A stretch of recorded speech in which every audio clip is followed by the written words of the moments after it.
Hello everyone, and welcome to the 20th episode, yay, of Down the Hobbit Hole. My name is Emily, and today is August the 1st. It's a Tuesday, and this is my weekly podcast about knitting and spinning and all things making. Today we're joined by Tiber and Tesla. Tesla's on the floor over here in the new and improved podcasting nook. Knitting nook, podcasting nook. We'll see how often I use the space. But I've painted the walls. I'm not finished because you may be able to see. We'll find out. But there are lots of imperfections in the wall. They're either divots or bumps. And with this semi-gloss paint, it shows up really well, any kind of imperfection. So rather than fixing all of that with sanding and filling with like plaster or something, I'm probably just going to try sponge painting the back. I've got a bunch of different shades of blue because I have little samples from when we were going to paint the bedroom. So I may end up just using up the last bit of those to cover the walls, but we'll see. I really like it so far. I think this is a definite improvement over the custard color that was in here before. So definitely a step in the right direction. If you want to find us online, you can find me on Instagram as MistyMountMakers. You can find me on Ravelry as MistyMountMakers. And you can find the Ravelry group by searching for Down the Hobbit Hole in the Groups tab on Ravelry.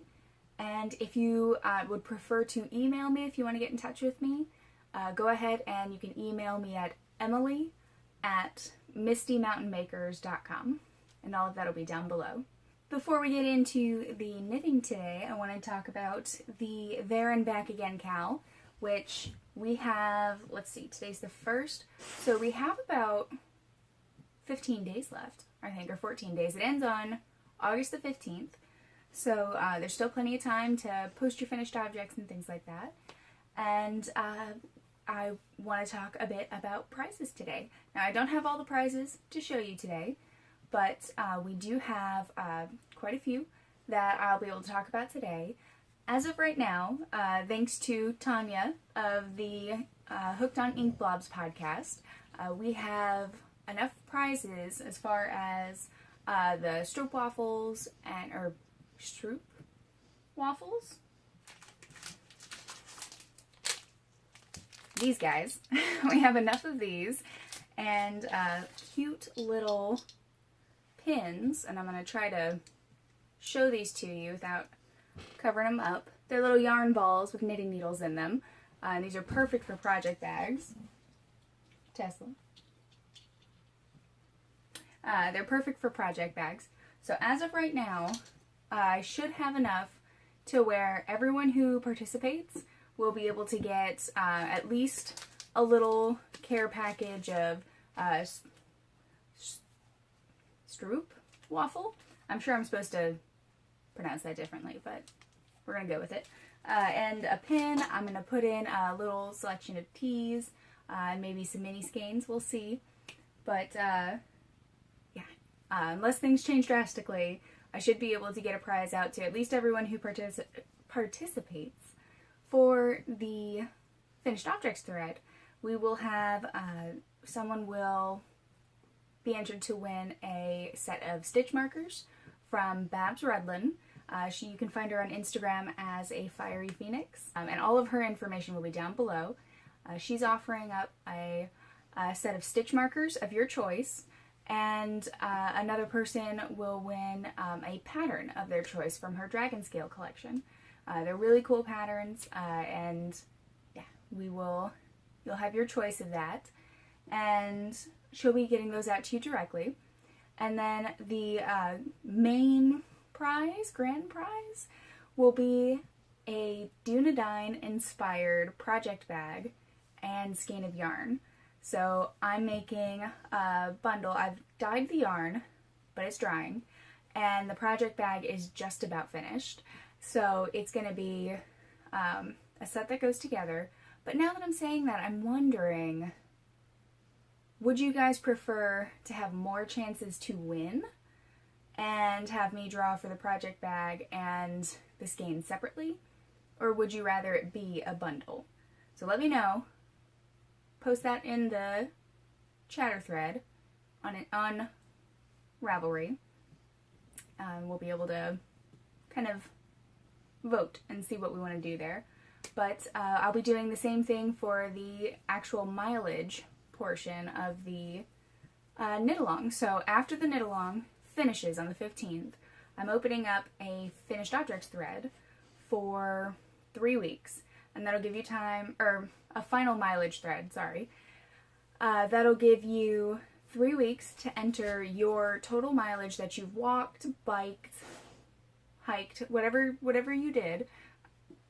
You can enter your mileage in that thread and let me know where that placed you in Middle Earth using the AON Challenge website. And I will, once I close that up, I'll be drawing from that thread to see who's going to get the AON Challenge package, and that'll be a project bag and yarn inspired by AON, and I'm very excited about that. So, and that one also will kind of talk about it in the chatter thread and see what you guys want to do. I can offer it as one bundle, or I can offer it as 2 separate prizes. So let me know. We'll see what happens. But that'll be down the road. So a lot of fun prizes. Definitely, if you're still thinking about it, if you have a finished object, hurry up and get that posted, just so that you don't forget, because we've only got about 14 days left in order to finish that up as of today, which is the 1st. So, and you can find all the information for the group, for the AON Challenge website, anything like that down below. And yeah, hopefully you guys will want to take part. So now, time for finished objects. And last week, I showed you guys my Nargle socks, which were my Afterthought Everything socks.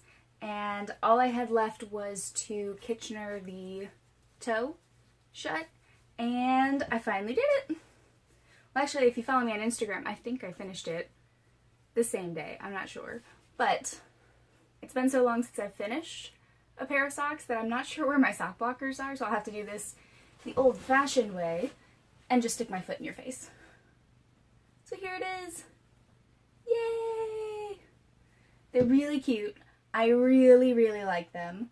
And they're so colorful and bright and happy. And I plan on wearing them all the time. And I still haven't blocked them. It's possible I haven't woven in the ends. But that will all happen in due time. I still wear them, so not such a big deal. But I do need to get around to blocking them because I think they might stretch out a little bit. And that could be good in the ankle and everything. But yes, they are finished. Oh, whoop. 1 and 2. You can see the little ends dangling out of them. But I'm very happy that they're finally off the needles. I am also finished with my Keeley's, no, I'm sorry, Feely's traveling scarf.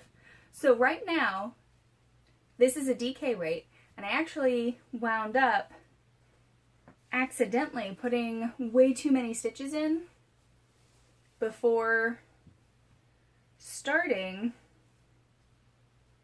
the lace section. So not only is it a bigger yarn, bigger needles, there we go, bigger yarn, bigger needles, more stitches. I lost where I was going with that. But it's bigger in every way, and yet it's about the same size.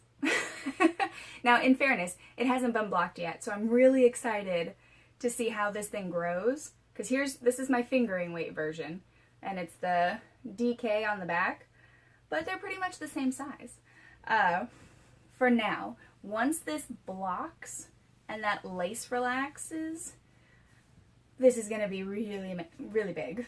And I am excited for that. I'll probably post some pictures on Instagram. I'm planning on doing that probably tomorrow. I have yarn that I'm working on outside tomorrow, so it'd be a good day to just get out the blocking mats, soak it, block it outside, and let it just kind of dry in the sun. Speed things up considering how big it is and how much thicker it is than the other one. So I'll probably do that tomorrow. This was the Traveling Woman Shawl by Liz Avenanti, and it's, I believe, $6 on Ravelry, and you get instructions for knitting it out of lace, fingering, DK/sport, they're kind of in the same section, and worsted, and there are multiple sizes in each yarn weight. And it's a really nice pattern. I really, really like it. And for this, I still have a ton of yarn left. Now this was an 8.5 gram, or an 8.5 ounce skein, so 250 grams, but that's a lot of yarn to have left. Like, if we're gonna go by Amy's measurement system from the Stranded podcast, that's about the size of my face. Not quite the size of my head, but still pretty sizable. So I've got plenty of yarn left there. I'm not sure what I'm going to do with it yet. I may end up over dyeing part of it and trying to do like a DK weight brioche hat. Or I don't know. I don't know yet. But we'll see. We'll see what happens. I'm not in any rush to finish off the skein. That's probably going to move into my stash until I'm ready for it. But now I have 2 shawls finished, and I'm so happy. They're so squishy. This is going to be perfect for fall and milder winter days, and this is going to be great for it snowing and awful, and I still have to be outside. So, yes. I'll take measurements before and after blocking as well to see how this turns out. And this is MistyMountMakers yarn in a discontinued colorway, discontinued base. The colorway is becoming available again, but this is 100% Polworth DK weight yarn. Yeah. Really happy to have 2 finished objects to show you, even if one of them I pretty much finished last week. But as for what I'm working on now, I was able to cast on for my test knit that I mentioned last week. Now you may notice this is not the same yarn that I showed you last week that I was going to try to use. So the yarn I showed you last week is here. Now this is Mango Moon Bali Skies, and it's in the Dusk colorway, and it's 100% recycled sari silk, and it's beautiful yarn. I really like it, but it's also very busy and kind of barber poled. So, and barber poled, it's where you've got just those 2 colors wrapping around each other, which can look very cool, but when you're trying to have a textured pattern with lace and you want to be able to see, the differences between the pearl bumps and everything, not the best. So after getting a couple of rows into the swatch, I realized this wasn't going to work. So I'm still saving this. I still want to make a yoga bag out of it, but it's going to have to wait. So what I did decide to use is stash yarn that I did not think to grab before.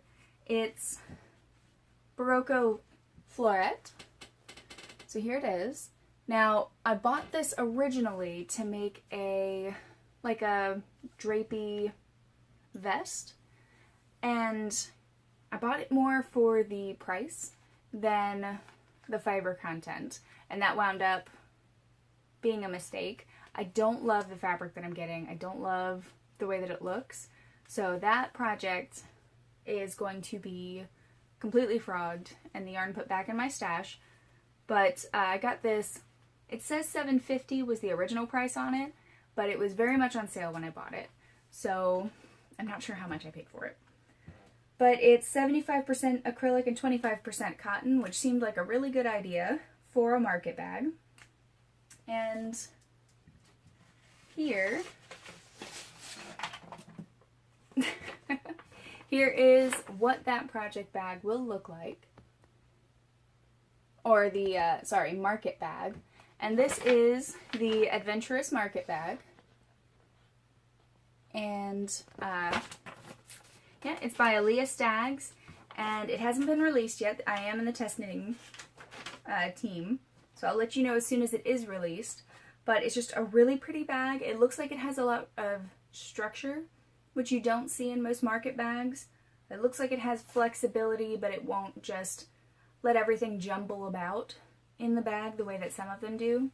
I have one that I made that's a crochet mesh, and it tends to roll everything around, so somehow the most delicate items always end up at the bottom. I don't know how, but I really don't think this bag will do that, so I'm excited to get this finished. But if you want to check her out on Instagram, her ID is Adventurous Knits, and she always posts beautiful pictures of different places she's been. She's currently in New York, and her Instagram is gorgeous, so definitely check it out. And, I mean, everything else that I'm knitting at the moment, aside from my bag, is baby related. And not pregnant, but 3 of my friends are pregnant. 3 of them. And 2 of them are wanting to be surprised, so they don't know the gender of their baby yet. And they're looking for gender neutral items. So, and one of them is wanting a whole neutrals palette. And another friend is, it's just too early to know what the sex of the baby is. So, a lot of the things that I'm knitting for her, I don't think she watches, but I'll stay vague anyways. But a lot of the things I'm knitting for her, it could go both ways without being just beige. So, which I know there are more neutrals than just beige, but you find all these cute baby knits, and then you're so restricted in color, it becomes a bit frustrating, but I'm having a lot of fun anyways. So, but I'm devising things for her that are in colors that would be okay for boys or girls, and in styles that are okay for boys and girls. And then once we find out what it is, I'll be able to knit more for her. So, yay! The 2 items, one item that I'm knitting for them is actually a UFO, which I know when I started this podcast, I said that I was going to be doing a lot of UFO sightings and digging through forgotten projects, and I haven't done a lot of that at all. I haven't done any of that since like the 4th episode, but I did a little diving today, and one of the things I found was this. I think the pattern is called Mishka, and I'll have a link to it down below, but if you've knit the Hermione's Everyday Socks, same stitch pattern. The pattern is free, so I'm not giving anything away that they aren't giving away. But yeah, and it's going to, in the end, it'll be grafted just across the top and just become a cute kind of square-topped hat. So this will be for one of my friends who does not want to know the sex of her baby yet, since she is looking for a neutral palette. And I guess I can tie in some of my acquisitions. So she's going to be getting this little hat. Her baby's due in, I think, September, In fact, the two who don't want to know the gender, and they don't know each other, but both of them are due in September, which is kind of crazy. But her baby will be 3 months in December. Yeah, had to check that real quick. But I'm knitting everything in a 3 to 6 month size because our winter doesn't really start until January. So, I mean, we have cold days, but we don't have like snow or nasty weather really until January. But I'm going to be knitting a sweater out of this. And Hook and Needle had a sale, and I did stock up on things because I don't have a lot of washable wool in my collection, or in my stash. But I grabbed this, and it's a brown. Now, I'm not in love with this brown. Sometimes it looks really cute. It looks like a really nice, light teddy bear kind of color. But at other times, it almost looks greenish. So I'm going to over-dye this, and I knew that when I bought it. But it's getting over-dyed so that it can be a nice warm brown. And I have this really soft, almost peachy off-white that is also Cascade 220 Superwash. And I'm going to make a little sweater for them and pair this hat with it. So I think it's going to look really, really sweet. It'll work for a boy or a girl, and it'll fall nicely into that gender neutrals palette. So I hope they like that. If I have time, the baby shower is the 19th, I think, of August. So we'll see how far I get. A worsted weight baby sweater should fly off the needles, but we'll see. So she's going to get this. I'd like to crochet a little cotton basket to put everything in, but I'm not sure that I'll have time. One of the things they're doing for the baby shower is they want you to bring a children's book, your favorite one. So I got Owl at Home, and it's this silly book about this owl who lives at home, and he wants, like, one of the stories is he wants to make teardrop soup. So he starts thinking of all the saddest things he can think of, and it's like clocks that are never wound and spoons that have fallen behind the stove and goofy things like that. So I grabbed that. It's a more advanced reading level. Like, it's not a baby book that's like cardboard with textures for the baby to play with, but we'll see. I don't know how many books she's gonna get, but it's not like books go bad, so they'll have that to look forward to. It was one of my favorite books as a kid. I had an audiobook for it, a little cassette tape, and I would listen to it and read the book, and I think that's one of the reasons that I loved reading so much, was because I had that to go back to or learn with. But great book. You can tell I'm very fond of it. There. For my other friend who is pregnant, who we do not know the sex of yet, I picked up, and I know she doesn't watch, so I'm going to be less vague, but this red, it's coming across as rather bright from where I can see it. Maybe when I take it into editing, it won't be, but it's more of like a muted rust color. So I think what I'm going to do is over-dye this as well and make it a really bright, vivid red. And I made her, and I don't remember if I showed this on the podcast. This might have been before the podcast, but for her birthday, I gave her a pair of yoga socks that I knit up for her in a pattern. It was really basic. I used Malabrigo Rios and did a stag cable pattern up the top of the foot and ankle. And she loves the red stag pattern. She's very proud of her Scottish heritage and everything. So I want to knit the baby sweater with, I think what I want to do is take one of those sweater patterns where it buttons on the front, so there's like a panel that can come off. Put the stag pattern there and up the arms. Given that I'm using worsted weight and it's a baby sweater, that may not be possible with the arms. There may not be enough stitches, but if she has her baby in April, then I'll be knitting a larger size. It's not like I'm trying to knit newborn. So we'll see. You guys will see it along the way as I work on it. But that will also be overdyed to a richer color. Oh, I didn't show you how teeny tiny the little socks are. Okay, hang on one second. I'll be right back. Alright, for the socks, I'm throwing gender neutral out the window because they're socks. I don't think anybody's going to get too concerned about socks. But I'm knitting them out of all of my sock yarn scraps. So, and this project bag is the perfect size for making baby socks.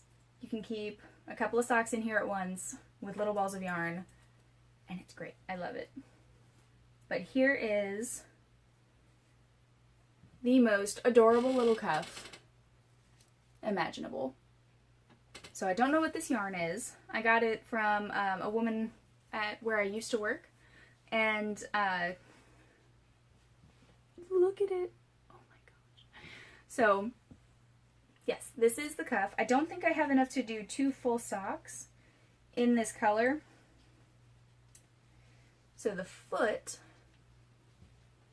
will be made out of gray. And then, let's see. I've got tons of minis in here. Some of it my own, hand dyed. Some of it are just little leftovers. Things like that.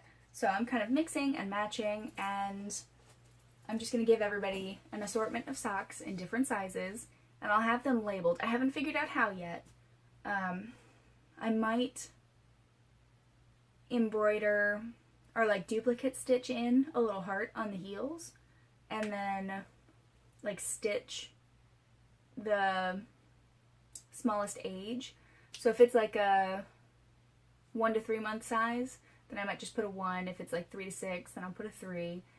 I haven't figured it out yet, but they'll probably be able to figure it out and just keep them bundled, and then when the baby becomes, 3 months old, get out the 3-month package and take the other ones away.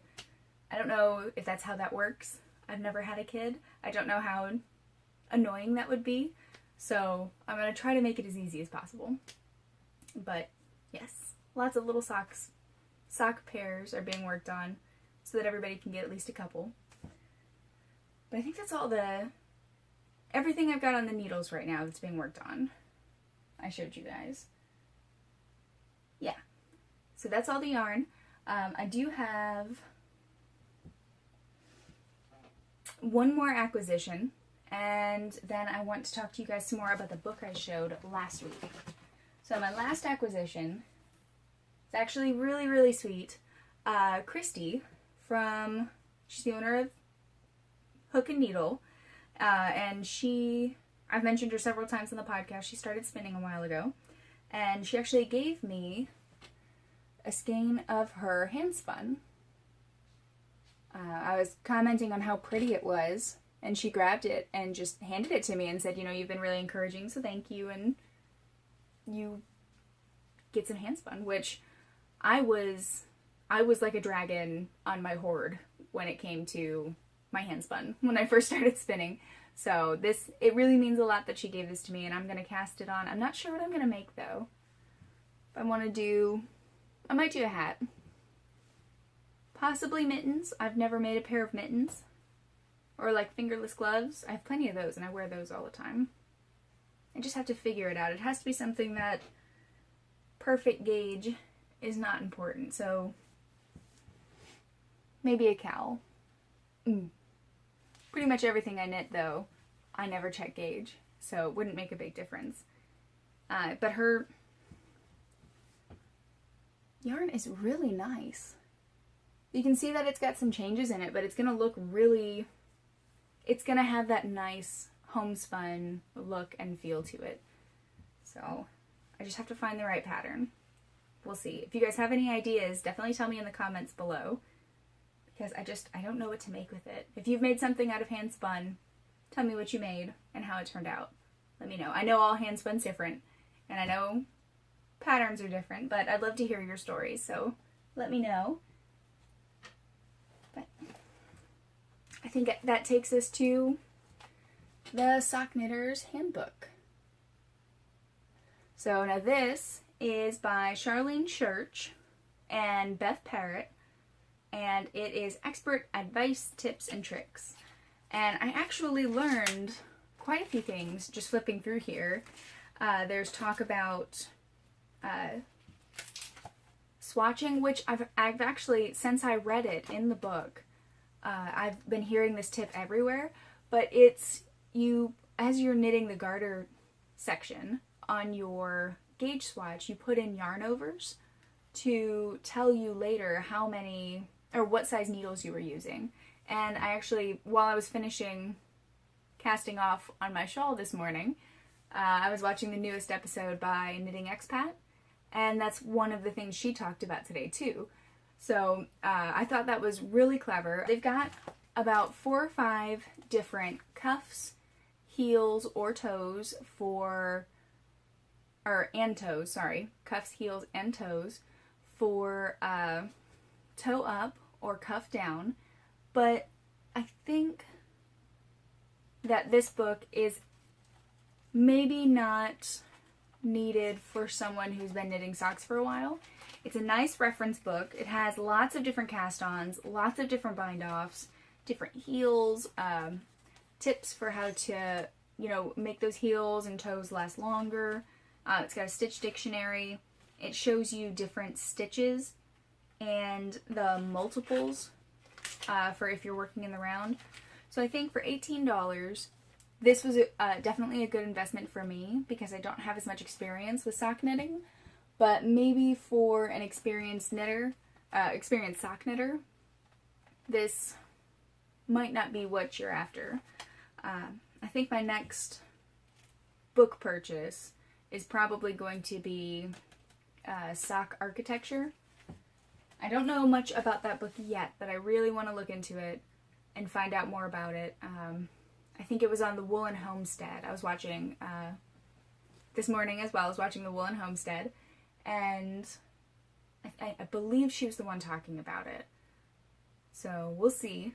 I'm not sure what I'm going to get next. I don't have any plans of buying any books soon, but it's kind of like nice to window shop. But I think that's everything we've got for knitting and fiber and things like that.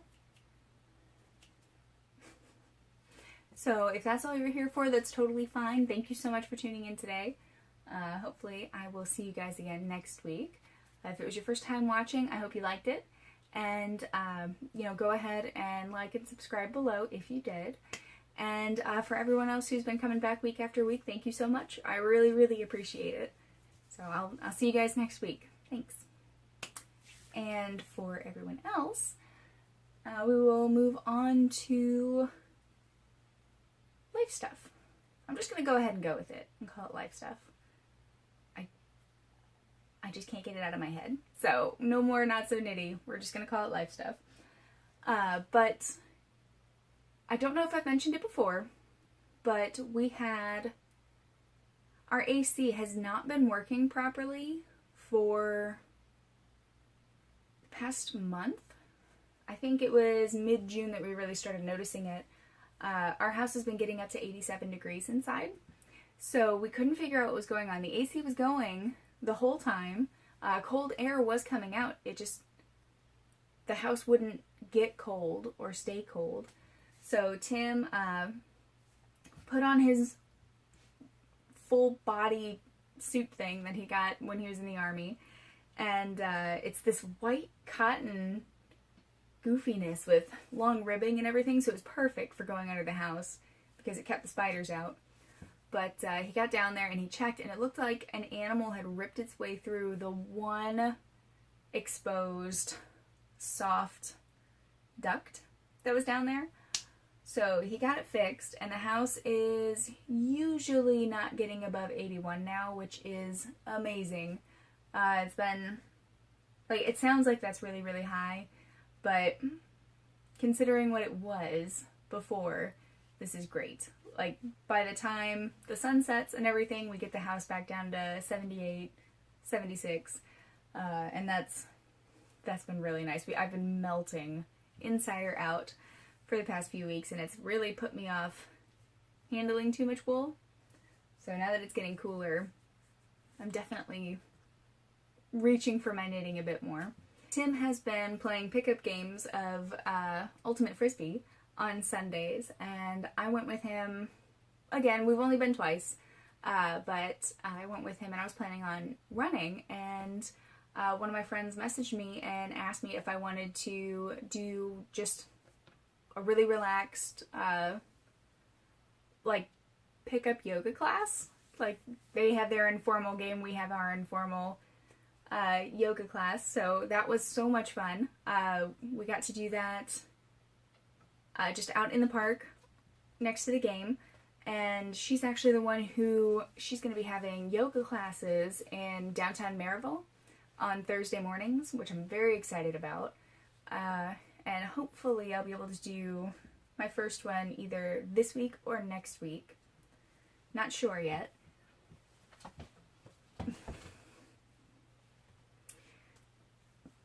We'll see what ends up happening. But that'll bring our workouts up to, I think, 5 a week. Because we're counting his Frisbee. Oh, thank you, Tiber. We're counting his Frisbee and my running, which I will be doing next time, as one workout day. We have 3 days of weightlifting and a yoga class for me on Thursday mornings. So it's getting to the point where I can pretty much eat all the ice cream I want, and it's not going to make a difference. Which is, I think, where I want to be, generally. Just tubs of ice cream all the time. But yeah, not a lot has changed here. The turkeys, the turkeys. The mother turkeys seem to have broken off from the 6 chicks that they were raising. So, and the 6 chicks look like they went out and had some chicks of their own, because I saw a gaggle of 9 birds going by. So there were 6 adults, and I only saw 3 little chicks. But the other ones may have just been so small that I didn't see them. I'm not sure. But there are also 3 older birds just kind of wandering around as well. And the deer is getting more outgoing as time goes by. She was out there before the sun had even set last night. When usually she comes around midnight, she came around 9. And Tesla saw her, and he didn't see her at first, and she walked off. He turned around to see her just hop right over the barbed wire and go off into the field. And I couldn't see her, so I waited a few seconds, and he just sat there watching, and I gave him permission to go because I thought he'd go down to the cedar tree and just sniff around. And instead, his ears go up, and in perfect form, like those fat little ponies in cartoons, he just bounded in these little bounces, like kind of like a baby lamb. He just went across the yard, and every time he hit the ground, it was just a little which is the most noise that he makes. Like, he didn't bark at the deer at all. He just kind of bump growled after it, which was so adorable, and I'm so sad I didn't get it on my phone. But I called him back. I didn't let him go chasing after the deer. But she's been coming most nights. I'm hoping she's only eating the windfall, but she's probably eating all the apples that are within reach, which is too bad, but I like deer, so they're pretty and tend to just stare at us rather than running away in a panic, which is nice. I really like how laid back the animals on our property are. The Bacalls, as far as chicken news goes, the Bacalls have started teaching everyone to make their disgruntled noise. I'm sorry if I keep touching my face. I'm now covered in cat fur. But every time I go out to the coop, the bacalls come up, and the noise they make is something along the lines of brrrr, and they just keep doing it. There's no clucking. You don't get like the walk, walk, walk. No. It's that noise all the time, and now all of them do it. So I've got 9 birds, and each pair at least has their own pitch. Sometimes even like the different birds have different pitches. So I've just got this clatter, or it's a wave of noise just hits me as soon as I get to the coop. Just all of them, and they all sound angry and put upon. They're like old men trying to digest their food with, I don't know, ulcers or something. They're just angry little things. But when I get there, they're super happy. They just sound like they hate me, which honestly, it's a lot of fun. I love the noise they make. But I just can't believe they all started following after the bacalls, because Foghorn I thought was going to be the leader, but it seems to be the lady's bacal. I think that's pretty much all we've got for this week. Pretty much all we've been up to. So, once again, if it was your first time here, I hope you liked it. Definitely like and subscribe if you haven't already. And if you are a returning viewer, thank you so much, especially if you're sticking through with me to the end of all the episodes. I really appreciate that. And yeah, I'll see you guys next week. Don't forget, if you want to join in for the knit-along, the There and Back Again Cal, the chatter thread link is down below. So definitely check it out and see if any of your projects fit the bill as far as being Tolkien themed. And if you have ever spun or ever knit with hand spun, let me know, what pattern you used, how it turned out. Tell me your hand spun stories down below in the comments. I'd love to hear what kind of tales you guys have. So I'll see you guys next week. Thank you so much for tuning in, and happy making. Bye, guys.